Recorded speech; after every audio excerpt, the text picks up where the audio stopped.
Good evening, ladies and gentlemen, and welcome to the 60-Yard Dash. My name is Gavin, and I am here to introduce your host for the evening. We have Jake Jollymore, the man, the myth, the legend in the flesh right here, ladies and gentlemen. We also have one of our writers and our draft expert, Bryce, and another one of our other analysts, writers, and a little bit of everything for us, Martin. Gentlemen, have a great show. This is where I'll leave you, Facebook. We'll see you guys soon. Well, welcome to the 60-Yard Dash. Tonight, obviously, we're missing Nick. It hurts. But we have Bryce, we have Martin, we have me. We're good to go. It's been a very long day, a very long week. Oh, I just went through an entire Give you something to look forward to. Yeah, true. I just went through an entire ordeal where I couldn't find any alive electronic. Every single electronic I own right now is dead. Every single one. It was rough. So, Bryce, I know you and Nick talked about the talking points for tonight. I honestly didn't follow that conversation too well because I have been dealing with a dog fight in my house between two of my huskies. So it's been a rough week and weekend. So I know you had top 5 quarterbacks. Is that where you want to start? Is that? Hey, Jake, look, wherever you want to go, man, I'm cool with it. I think that's what we did discuss, top 5. All right, yeah, no, I'm down. Martin, I know you weren't in that conversation, so we're going to put you right on the spot. If you want to, what's up, Elizabeth? How are you? If you want to take, the first 30 seconds to a minute of this conversation between me and Bryce to come up with a top 5 real quick. Cool. Me and Bryce will open it up. So, Bryce, obviously we have a number one. Number one, it's just like the running backs. You can't fight the number one. Pat Mahomes, no discussion. It has to be Patrick Mahomes. He just led his team. Exactly. He just led his team to a Super Bowl in a come-from-behind victory. There's no way ifs, ands, or buts about it. He is the face of the league. You take out his injury, he's probably taking on his second MVP as well. Yeah. He really should have won the league MVP last year, if not him, Wilson. For sure. And that leads us to number 2. I got Wilson number 2. I don't know where you got him at. I also have Wilson at number 2. So 1 and 2 right there, right on the money. I think 3 is where we're going to start to differ. That's what we're going to divvy off at. Oh, yeah. Martin, what do you think about 1 and 2 so far? Yeah, one and 2 are really good. I have to agree with you two. I got Patrick Mahomes number 1 and Russell Wilson number 2 as well. I absolutely fully believe that is the only way you can make your top 5 at those top 2. Wilson and Mahomes are the faces of the NFL today. Agreed.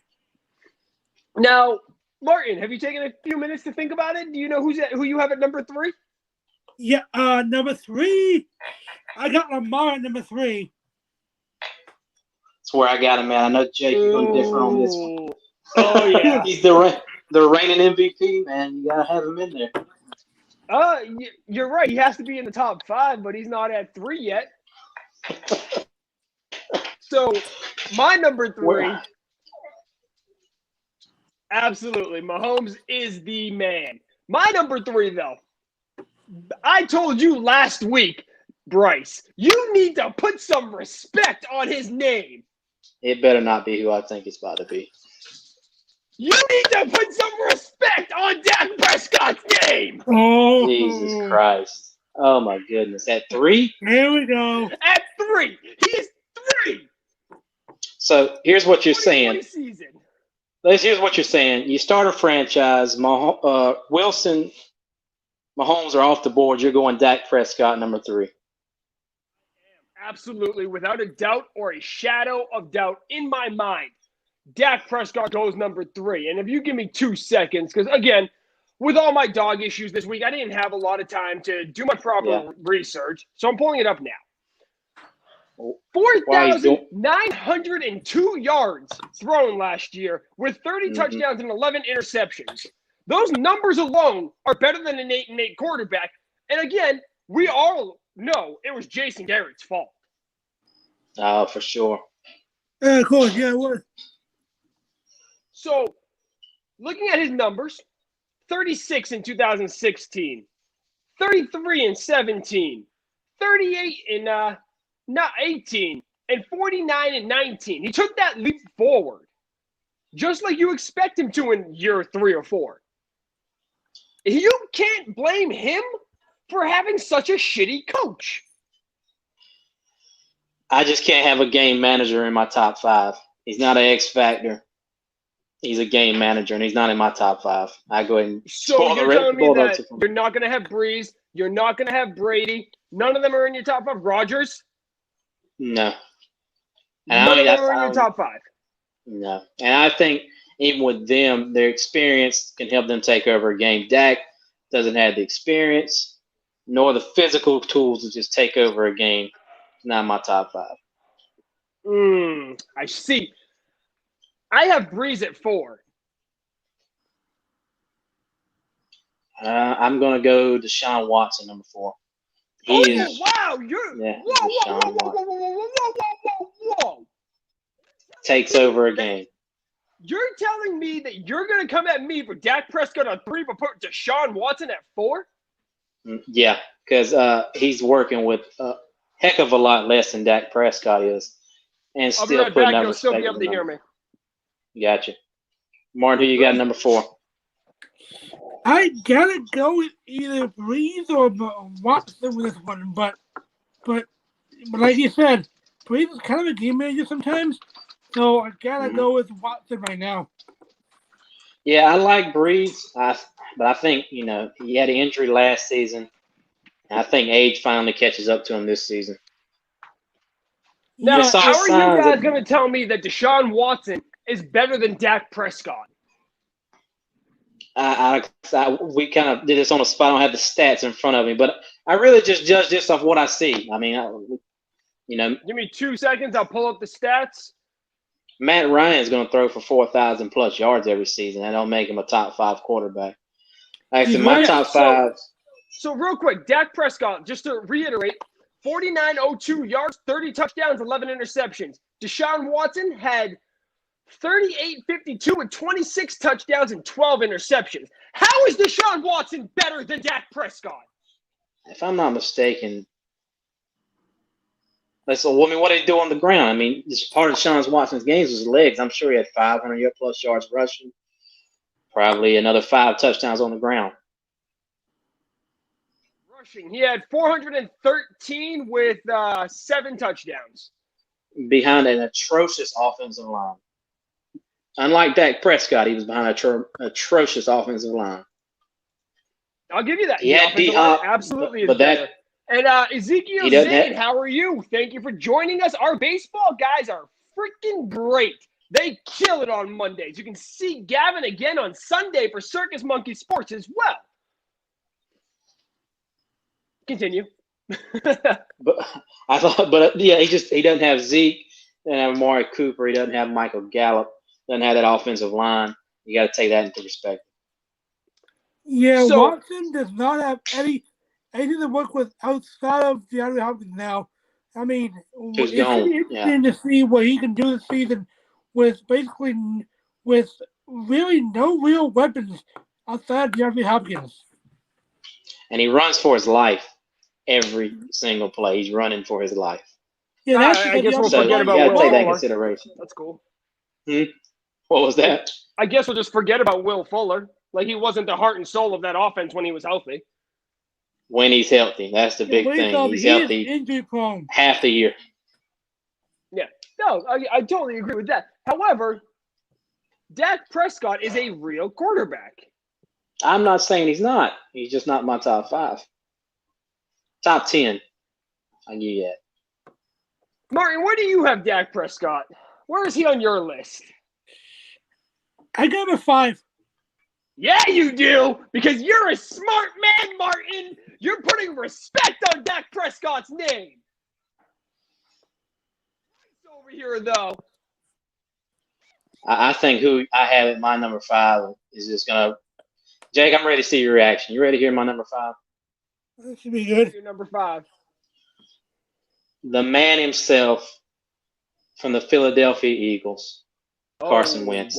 Got him number 5. Wow. I want to hear A why. healthy. I mean, look what he did last year, taking Mac Hollins and I don't even know who else to the playoffs. He was playing with guys who wouldn't even be on anybody else's roster. Practice squad guys took them to the playoffs. A healthy Carson Wentz is a top 5 quarterback. Now that is the big thing, but so far going into 2020, he's healthy, so I got him as a top 5 guy. I mean, he beat out Dak Prescott last year. I mean, with half the injury beat their offensive line. They had injuries on the offensive line, injuries in the receiving core, and he beat Dak Prescott. Anything when you talk Cowboys, I can't take a serious conversation if you don't open it with, but Jason Garrett is the worst coach in the league with the exception of Freddie Kitchens last year. With all the talent on that team, I can't put it all on Jason Garrett. I mean, at some point you got to answer. They got a good offensive coordinator. What's his name? Dude from Boise State was the quarterback at Boise State for so long. Jason Garrett? No. The offensive coordinator. God, I can't remember his name. The quarterback. He was Kellen Boise Moore? State. Not Colt McCoy. What? No. Hey guys, Cowboy fan here. Kellen Moore. Kellen Moore, yes. Kellen Moore. Kellen Moore. Showed flashes as a good offensive coordinator last year. So, I mean, I don't know, man. I just can't take Dak Prescott serious. He's a good quarterback, but I don't think – he doesn't take over a game. I'm going with guys that take over a game in my top 5. Okay. Now, let's say under Mike McCarthy, the Cowboys go, 12-4 and a divisional round knockout. Because a 12-4 is not going to get you the bye this time. Not with the new system. So let's say they're a divisional round knockout. Are you going to sit there next year at this time and tell me that Dak Prescott's not a top 5 quarterback still? We'd have to see, Jake. I go with my eyes on these. I don't really look at the stats. I mean, the thing is, Dak coming to the league, I think he was a 24-year-old rookie, so I think he's 26, 27 now. How can anybody say Carson Wentz is better than Dak when Dak has played every single game since he was a rookie, when Carson Wentz has missed more than half of 3 seasons? Oh, you got me there, but I mean, we're going into 2020. Everybody's healthy. With everybody healthy, with Carson Wentz or something. Not yet. He hasn't though. So right now, I got him top 5. He gets hurt, I'll adjust my list. But I struggle with who I was going to put here. Right. But I mean, boom. Thank you. No way Wentz is better than Dak. You could have sold me on almost. You could have put Brady. You could have put Rodgers. You could have put Breeze. But you put Wentz. I actually had Stafford at 6. A healthy Stafford. I'm putting Stafford at 6. Healthy Matt Stafford is one of the most dangerous quarterbacks in the league. When healthy. He definitely is. Yeah. He is also one of the toughest sons of bitches that plays quarterback. He doesn't get enough respect. We had an awful team. Oh, Detroit's never had a good team. Yeah, they have that quarterback piece, but they can't seem to figure it out at anything else. Anywhere else. Yeah, they got some good receivers. Put him anywhere else, and he's going to take your team to the playoffs. Yeah, I think if you put Matthew Stafford in, I'd say probably 20 of the 31 other teams, he's got 2 Super Bowl rings right now. Yeah. They got some talent this year with Kenny Golladay and Marvin Jones. Hopefully Hawkinson can take that next step. Swift, Kerryon Eagles Johnson. fans even saying Dak is better. Yeah, I can't do it. I saw Dak get whooped last year by Wentz with garden chairs, lawn chairs out there throwing at them, and taking down the Cowboys. So another thing is a dark horse. Who do we think this year is going to take that step to become a top 5 quarterback that wasn't in our top 5 list? Martin, I'm putting you on the spot right now. Who do you think it is? Josh Allen. That's a good one. You were ready for that.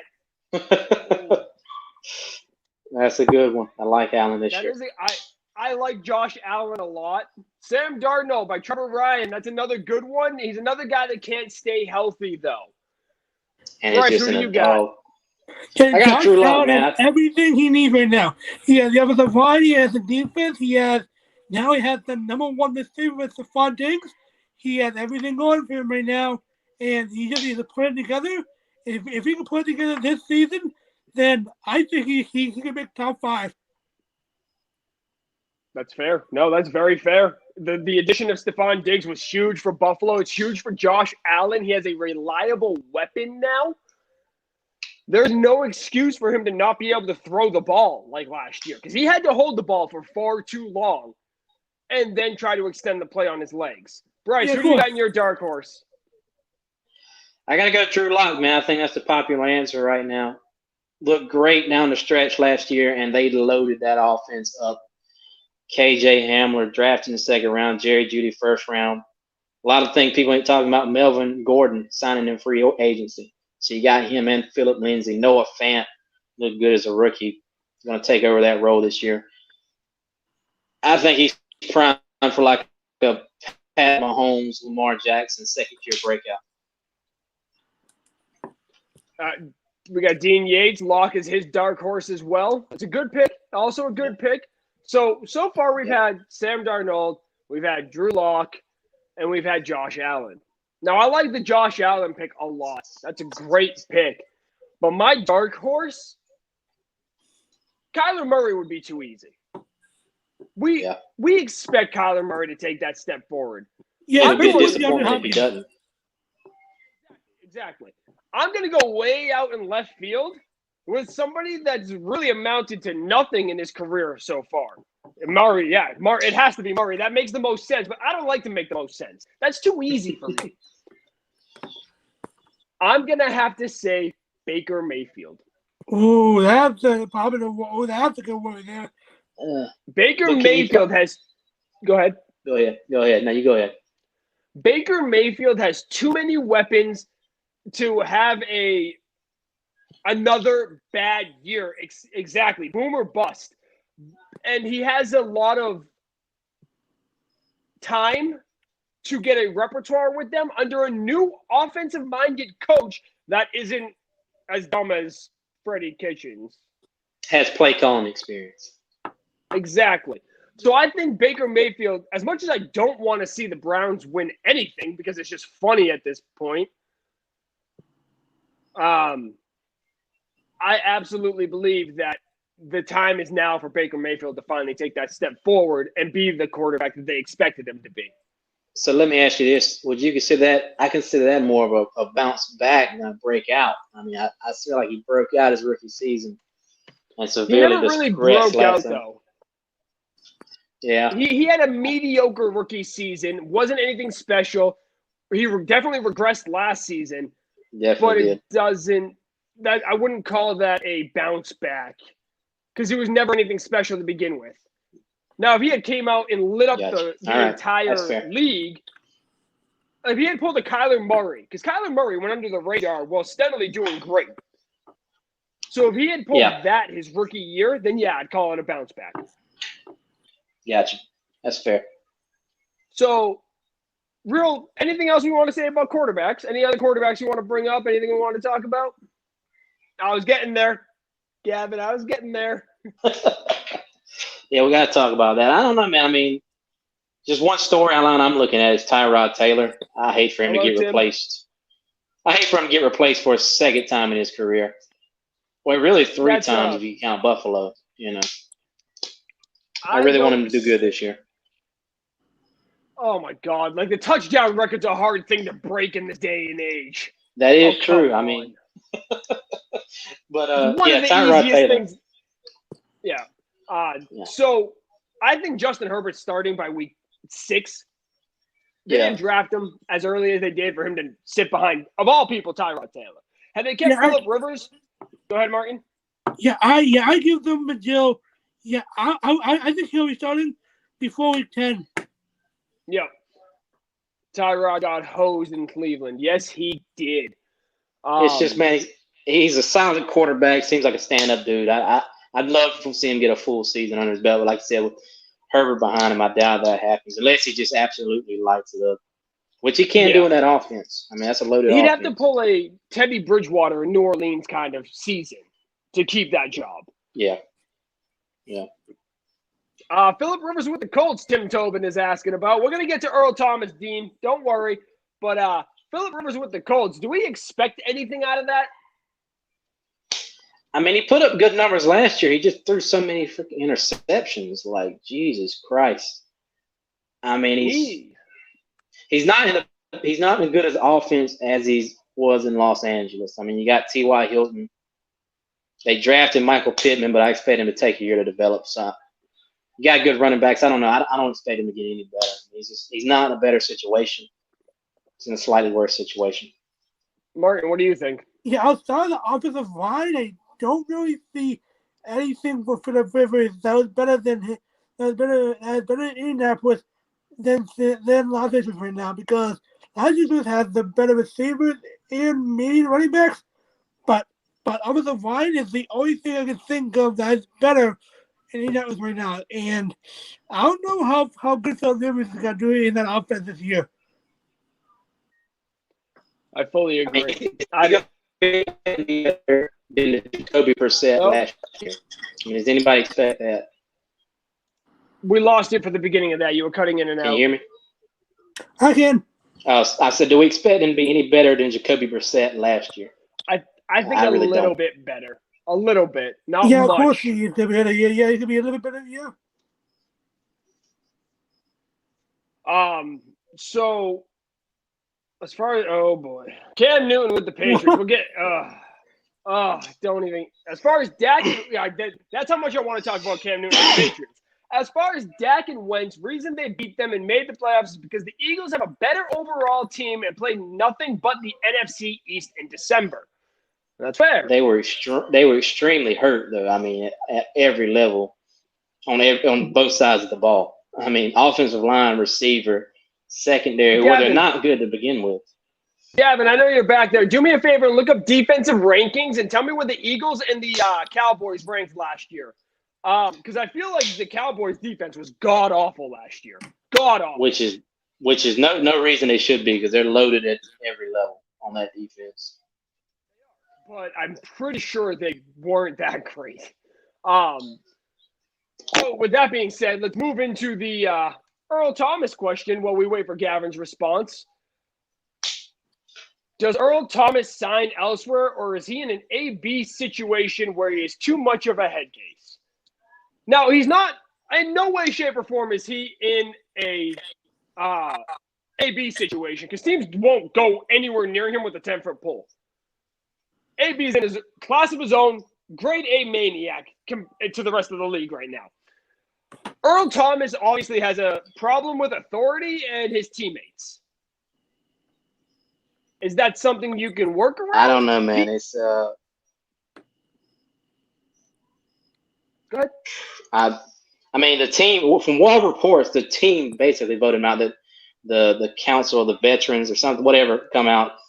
They voted him out. It wasn't. I mean, I'm sure the front office cut him, but they voted him out. So I mean, if you got your own teammates wanting you out of there, that's going to be tough for a lot of teams to swallow to sign him. I fully agree. Gavin, I see you there. Yeah, sorry, my screen share isn't wanting to work for me, but pulling up last year's defensive rankings, the Dallas Cowboys finished at the 11th ranked defense, and you said the Eagles was the other one, correct? Yes, sir. They were ranked 15th. 15th. So they're pretty close to each other. Not very far apart. Dallas ended up being a little bit ahead, and what it looks like from some of the statistical categories ended up being some of the ability against the run ended up being what favored Dallas in the equation between the two. So we also have, regarding AB, there's a suspension coming. Obviously, we know that. So if he does sign with the team, he's going to be instantly suspended. Yeah. So Earl Thomas, do you see him signing, and if so, where? You got to go with Philadelphia. That's the city of brotherly love. I promised myself I'd make that joke before we come on. But no, man, I mean, he's very scheme dependent. That's the thing about Earl Thomas. I didn't like the signing with Baltimore. They run a lot of cover 4. He's a cover 3 guy, drop back, play center field. I mean, I could see him maybe the 49ers needs a safety. I think that's probably the best fit for him. Martin, what about you? I think he's either going to San Francisco or Dallas, but more Dallas because over the years, Dallas has been linked with Earl Thomas for years, and now it's a perfect chance for them to grab him because that secondary guy, they need improvement in the secondary, and Earl Thomas can actually help them. That's a good point, Dean. Cleveland, especially with Delpit tearing his Achilles. Oh, I forgot about that. That is a great point. I firmly believe that he's going to – I don't think it's going to – Earl Thomas to the Cleveland Browns is a good fit to begin with. But they're desperate. They want to win something, anything. And that's a tough division. That is one of the toughest divisions in football. Well, I don't see it as a good fit. To be honest, Delpit's a strong safety, kind of in the box kind of guy. Thomas doesn't fit that scheme. It's not like Madden. These positions aren't interchangeable. You just put a free safety, a strong safety, and it fits. You saw what happened to Earl Thomas in the box last year against Derrick Henry, turn him into a lead blocker. He's not a good tackler. He's a coverage guy. So I don't see Cleveland as a good fit. I see him going to Houston personally. I can see that. Houston is a great fit for a player like Earl Thomas. And him and Justin Reed can make a heck of a combo. Yes, they can. Let's see. So, Jadeveon Clowney is still not signed. San Fran, Legion of Boom come back. I don't know about that. I mean, the Legion of Boom was 4 guys, not just the loudmouth Richard Sherman and Earl Thomas. One of them already retired, so... Yeah, the other one fell off the face of the earth. Byron Maxwell, who knows where he's at now? Probably pumping gas somewhere. Did Jameis Winston not sign yet? Didn't he take a backup role somewhere? I think New Orleans. New Orleans. He's the backup quarterback in New Orleans. Yes. Hi, Gavin. How are you? Oh, okay. You're just gone now. All right. So Jadeveon Clowney is still not signed. His lowering price has reportedly come down to $15 million. And if he doesn't get $15 million, he says he's not gonna play this year. Do you see anybody paying him that $15 million? There's got to be a reason teams are staying away from him we don't know about. I know he's from Tarboro, North Carolina. Not Tarboro. Rock Hill, South Carolina. Not far from where I grew up at. The reports always coming out of high school when he was there and in college was the lack of work ethic. So I'm sure he's put on weight in this offseason. There's just got to be a reason somebody hadn't signed him yet. I have obnoxious dogs. Hang on. Martin, what you think? It's going to be tough, but I think Seattle is a good place for him. It's not a good place for him, but teams are definitely staying away from him because his work, as you said, his work ethic is off. Sometimes he can be injury prone. And last season, he was decent, but he wasn't as good as the money that he wants. And I see Dean popped on the screen said he was overrated. I wouldn't necessarily call him overrated. I think you really can't look at him as a pure edge guy like somebody like Von Miller. He does a lot of his work in the run game. So, I mean, if he can put you up 9 sacks and take on double teams and stop the run, I mean, he's worth the $15 million. So Dean just said that he's never had a 10-sack season. I'm checking that right now, and that is correct. He's had 9.5, 9, 3, 6, 4.5. So, as an edge rusher, why would anybody sign him for $15 million when he can't even get 10 sacks in a season? Let's put aside the fact that he is injury prone as hell. Both of those, the 9.5 was in a 16-game season, and the 9 was in a 15-game season, so almost full seasons. Yeah. So I wouldn't pay him. I wouldn't give him $15 million. I'd stay the hell away from him. It's tough, man. I like Clowney. I definitely don't think he's lived up to the hype of that number one pick. But at the same time, he commands respect when he's on the field.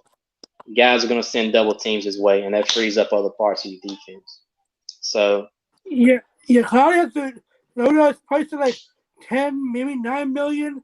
If he can send it down to that ballpark, then I feel somebody will sign him. If I was a team that thought I was right on the verge of, being like, I think he'd make a good fit with the Bills. Team that might could make a run. They're missing that edge guy. I mean, I'm trying to think of their edge rushers off the top of the head. Trent Murphy. Guys, no dominant real edge rusher. I think AJ Epineza, rookie, yeah, and he's more of a big 3-4 kind of. I think he'll do a lot of work out of like a 5 technique or something like that. But if I was Buffalo, I would sign him. They got the cap room, 1 season, prove it deal, and he might can help you make a playoff run. Personally, I think the Bills are primed to take the AFC East no matter what this year. If Dallas doesn't get Thomas, do they go for Clowney with McCoy out? No, I don't believe so.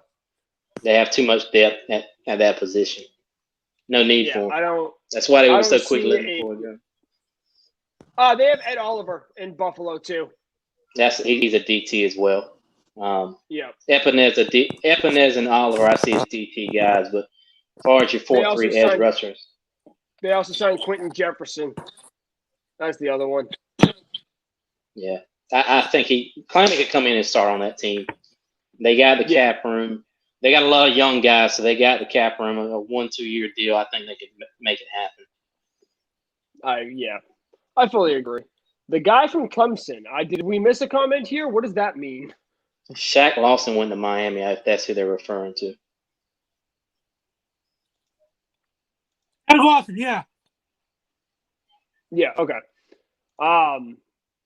Like I said, as I said at the top of the show, guys, it's a very, very awkward episode. I did no prep work because I've been dealing with some personal stuff.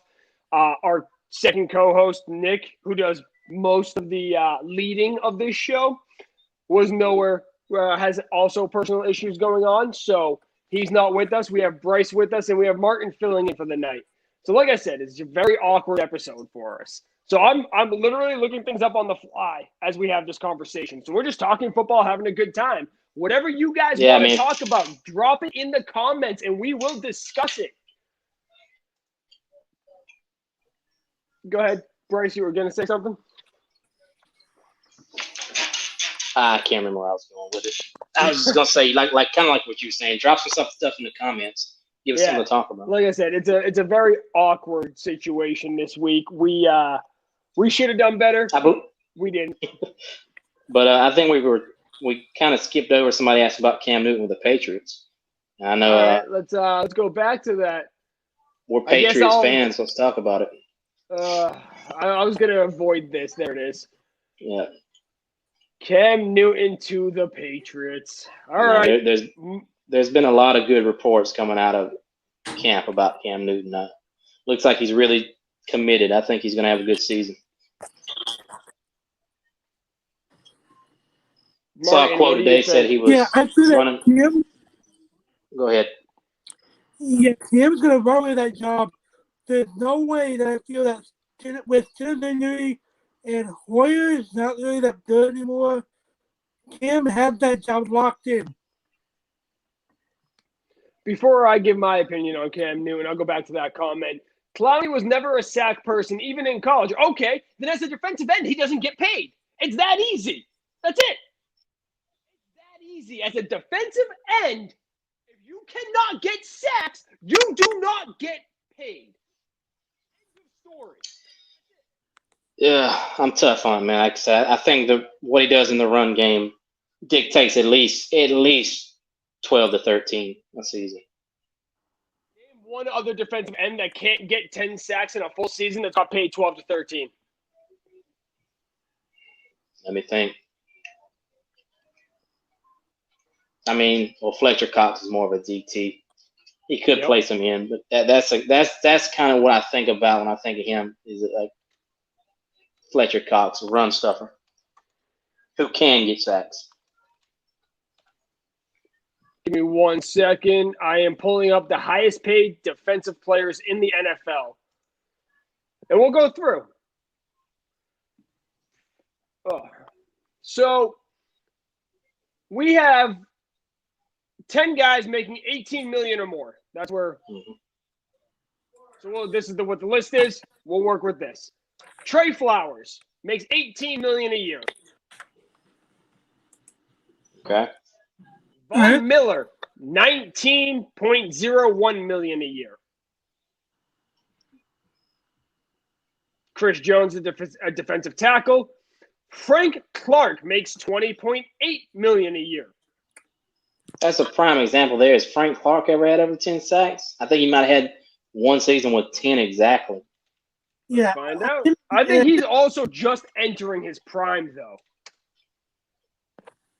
I mean, Frank Clark's got to be 24, 25. Clowney's 26. He's 27. I was wrong. He is 27.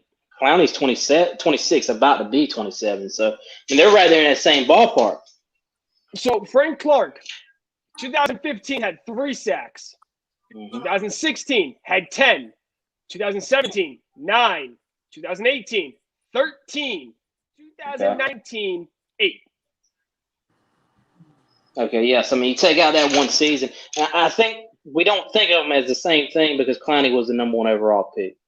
And I think That's Frank fair. Clark might have been a late first, maybe early second guy.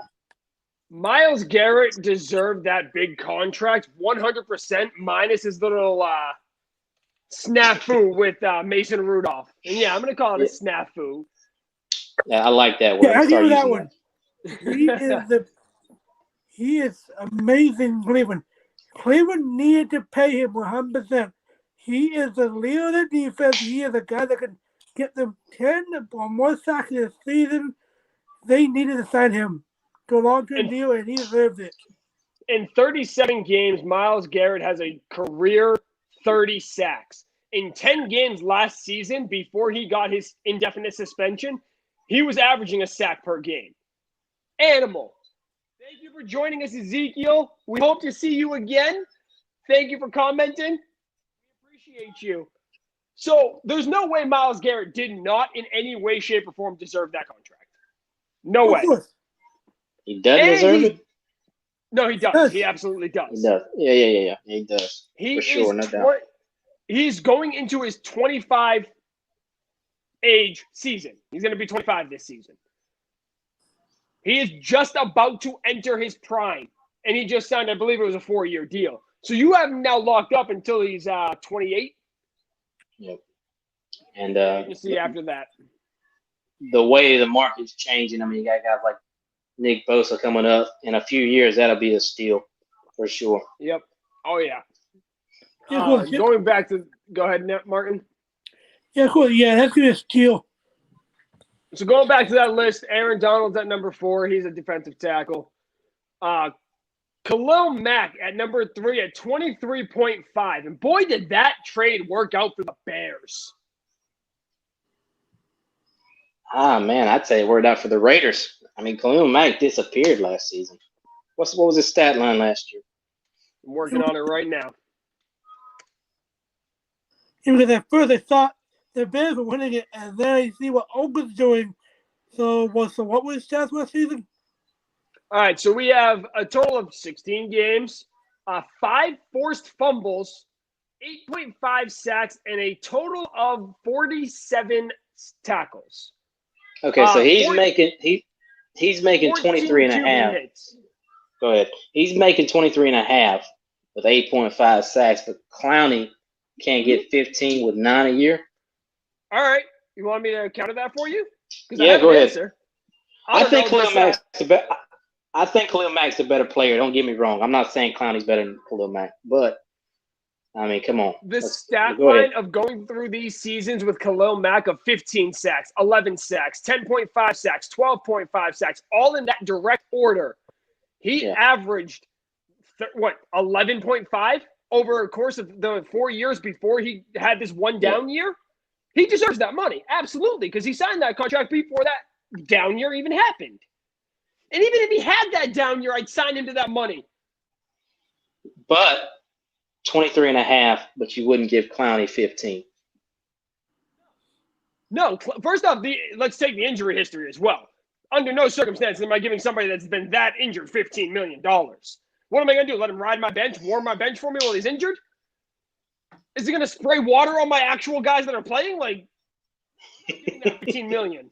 Yeah, like what he said. So One bad year doesn't make a legacy. He's going to have a bounce back year. Go ahead, Martin. You were going to say something? Yeah, so I agree with Jake here. So you give Khalil at 23 million, and he has proven over the years that he deserves all the money that he's being owed. But Jimmy Clowney, like you said, he's injury prone. He can't really get 10 sacks a season. All right. There's a lot of problems there.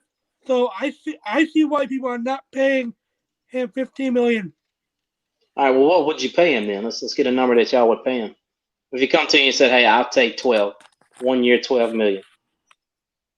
Let's make half of it guaranteed." Would you sign him there? It depends on my team situation. Let's say I'm Buffalo. I'm looking at Buffalo. If I'm Buffalo, I'm not paying any more than 10. No more than 10. I will give you 1 year, $10 million, take it or leave it. All right, so let's go 1 year, $12 million. Guarantee me 6 if I got over 10 sacks. Give me the full 12. Something like that. I'm just spitballing off the top of the head. So you're saying it's incentive based then? Yeah, incentive based. Yeah, I mean you got to. I mean this guy ain't signed yet. He's going to have to take a pay cut, but he can make his money back in incentives. Yeah, it has to be at least 10 to 9 million for him to sign. I'd probably take him at that 12 with the last probably 4 to 5 million all in incentives that he probably won't hit to begin with. Hunter, we have this weird cult following for our boy Hunter from the basketball show.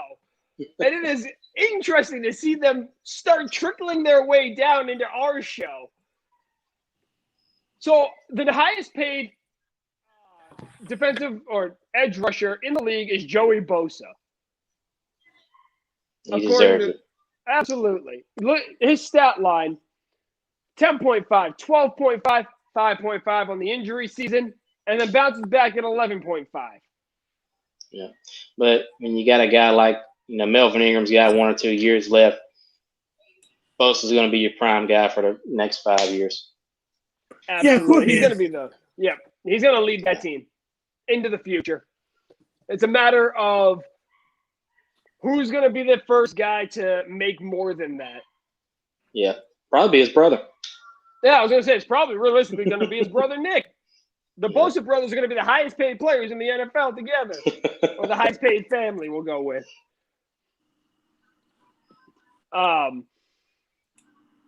Any other defensive ends you want to speak about? Because we have about 13 minutes left. Well, I mean, we're talking about Melvin Ingram last week. They did fully guarantee his contract this week, got him back in the camp. So that's good. I think that helped him out. Yeah. So I want to get into wide receivers. Let's do it. I love me some good wide receivers. Now, this is an interesting one, and I want to do this a very specific way. All right. Name your number one wide receiver that is currently in the AFC East. Oh, AFC East. Let's see. I mean, Stephon Diggs, no doubt. Yeah, it has to be Diggs. Does it? I mean, you could go Devontae Parker. There maybe. You go. But Diggs Parker. is more. Devontae Parker's the other one. Well, I mean, we've been waiting 4 years for Parker to break out, and he finally did, but Diggs is more proven. And he's in a better system, I believe. Is Diggs more proven? Because all Diggs has proven is that he's another head case. No, I wouldn't call him a head case. I think he won the ball more. I mean, there's nothing wrong with saying that. I would say he's the best teammate, but he's definitely not a head case. Gavin, if he's a head case, they wouldn't they wouldn't have got a first-round pick for him. All right, Gavin just disappeared on us. So I'm looking at Devontae Parker right now, and you're right. He's had that one breakout year. I think I might be getting him mixed up with Jarvis Landry's numbers, to be honest. Yeah. Because I drafted Parker 2 years in a row in fantasy football because he's the breakout player every year. It just never happened. So yeah, in that case, it's definitely Diggs. So let's move to the AFC North. I had to think about that. Best wide receiver in the AFC North. This is tough. There's a lot of good ones. Yeah, there is. Yeah. I mean, I want to say Odell. I mean, I know he had a down season. If we're going purely off talent, Odell. But a healthy AJ Green is a dangerous guy. He's already injured though. Take him out. He's already injured. Take him out. Then you got to go Odell. I mean, you got guys I'm watching this year. I like Hollywood Brown in Baltimore. I think he breaks out this year. Still worried about right now, I got to Jackson's go accuracy. Martin, what about you? Yeah, Hollywood Brown is a good pick, but I gotta go with Odell right now as the best receiver in the AFC North. I mean, you can't go wrong with him. He is by far the best receiver right now. Over the past few years, he's been he's pretty good over the last few years. And I think this year, with no Freddie Kitchens and an actual head coach, he's gonna ball out this year. So absolutely no love for Juju Smith-Schuster. Nah, he proved last year he's not a number one guy, which he was playing with bad quarterbacks. I give him that, but he proved he wasn't a number one guy. He's a number two. See, okay, so I don't think Juju is definitely the top in the AFC East or North. I don't think it's Odell though. Who do you think? Been a flash in the pan. I think his teammate Jarvis Landry. Jarvis Landry is consistent. Yeah, I mean Jarvis Landry. He's a volume guy. He's a volume guy, but I think Odell just he's more physically gifted. He's got more talent. That's why I put him over Landry. Nothing away from Landry. He's a good receiver. Let's go to the South, AFC South. This is the exact opposite because there's nobody in the AFC South. I would have A.J. Brown and T.Y. Hilton. You got to give it to T.Y. Hilton, though. He's more proven. Martin? Yeah, I think it wasn't DeAndre Hopkins. He got traded, so I think it has to be T.Y. Hilton. I have to go with Brandon Cooks. He's fast, he's deep. It has to be Cooks on this one. To the 8. Yep, go ahead. Go ahead. No, you go ahead. Then we'll just move on to the AFC West. So if you have something else for these guys. Shark, okay. Dean, Shark, I forgot about Chark. It's too early. He's the same way with A.J. Brown. Exactly. It's just too early. Maybe next year if he has another great campaign, but close. He is close. AFC West. Oh, man. This is a tough one. Because everyone in that division has a number one, a good number one. I'm not going to go Portland Sutton the same way with what we were just talking about with Chark, one good season. I'm going to go Keenan Allen. Wow. I know you think he's injury prone. Wow. He can do it all. Keenan Allen. Yeah. He can run from the What do you think? I think it's out in the AFC West. I think it's got to be Tyreek Hill. Yeah. See, again, Tyreek Hill's the easy answer, guys. It's just Keenan Allen, he can beat you. I mean, Tyreek Hill's got one thing, is speed. Yep. Keenan Allen can beat you from the slot. He can jump up with you and body you out the picture. He's good on a dig route. He can just beat you more ways. Now, I know he's had his injury problems, but I'd take Keenan Allen over Tyreek Hill. I'm gonna my franchise. It is Tyreek Hill. I have to agree with Martin. I have to agree with Trevor. Absolutely Tyreek Hill. He is the easy answer. He is the right answer. Let's move to the NFC East. I mean, it's not really hard. I go Amari Cooper. It has to be Amari. It has to be Amari. There's really nobody else as a true number one in the East right now. So Sterling Shepard could get there, but he needs a reliable quarterback. And I don't think he's a true number one either. Okay, we're already calling Lamb a true number one. Come on, Trevor. Come on. Come on. I've avoided saying any rookie's name right now because no. After this year, my bad. Oh, sorry. All right, let's go to the NFC North. Devontae Adams.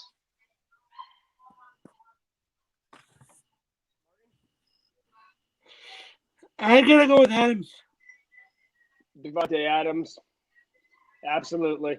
But I'd love to say Kenny Galladay there or even Adam Thielen. There's a lot of good receivers in that division, but Adams is he's a monster. He can do it all. I'd also love to say Adam Thielen. I'm a huge Minnesota I'd say follower. I'm not going to say fan. I like watching Minnesota. I like their swagger as a team. But Adams is a legit game changer. But Kenny Galladay is going to – if Matt Stafford stays on the field this year, Kenny Galladay is going to put up monster numbers. Watch out for him. I agree. So let's move to the South, NFC South. Julio. No discussion. Oh, bet. Go ahead, Martin. Who do you got? This was tough because you can have three guys here, three guys there, but to me, I gotta go with Michael Thomas. I don't agree with Michael Thomas at all. Mike Evans, baby. Mike Evans. That was the third one I was thinking of. Well, I mean, Julio's the best receiver in NFL, period. So the second oldest receiver in the NFL, period. So look, guys like that don't age. I mean, he's gonna be playing a long time. I'd say he's got 3 more years prime left. The only thing Michael Thomas has is the fact that Drew Brees literally has no one else to throw the ball to. And all it does is run a slant route. Yeah, Michael Thomas is not actually a good receiver. He's Drew Brees' only option, running that slant. That's it. Evans, on the other hand, with Tom Brady, it's going to be a deadly connection. Oh, so nice. And Chris Godwin is a close third. Yeah, Chris Godwin's in there for sure. Oh, yeah, he is. You were about to say something, Bryce? I was like, but you can imagine Tom Brady with Julio Jones, though. Well, that's not the situation that's happening. But, do you think he would be better than Brady with Mike Evans? I think so. No, I don't think they fit well. the style. Because Mike Evans can slide into the slot if needed. Julio Jones is not really a slot guy. I've seen him. Yeah, okay, let's move on to the. All right, let's go to the. We're almost out of time. NFC West. We'll get into that next week. I think it's D-Hop for sure. Yeah, I think it's Hopkins. Is there even another name in the conversation? In all honesty, nobody in Seattle stands out. Nobody in San Francisco stands out. I mean, DK could get there. I like Cooper Kupp in LA. San Francisco, I don't even know. I mean, they're a run team first. DK is definitely 2. However, DK is a far way down away from. I wouldn't put him 2, man. I'm putting Cooper Kupp 2, DK 3. Kupp's barely a receiver. All right, well, we just went speed round on our wide receivers for the NFL. I think we'll dive more into that next week because I Yeah. love talking about wide receivers. It is probably one of my favorite things. So many talented ones. There's plenty to talk about. No love for Samuel at all. Nope. Zero love for Deebo Samuel. Zero. All right, ladies and gentlemen, boys and girls, children of all ages, and Martin, thank you very much for joining us on this very, very weird episode of the 60-Yard Dash. We appreciate everyone who tuned in to join our shenanigans and our unscripted bullshit. We will see you again right here tomorrow for the Wrestling Squared Circle Talk. I think we changed the name. Squared Circle Talk. Yeah, it is. I almost called it its old name. And on Thursday, we will see you for our beautiful doubleheader with Inside the Ice and Behind the Basket. Don't forget to tune in on Sunday for Circus Monkey Sports, and then we'll start the week all over. Everybody, thank you. We will see you later.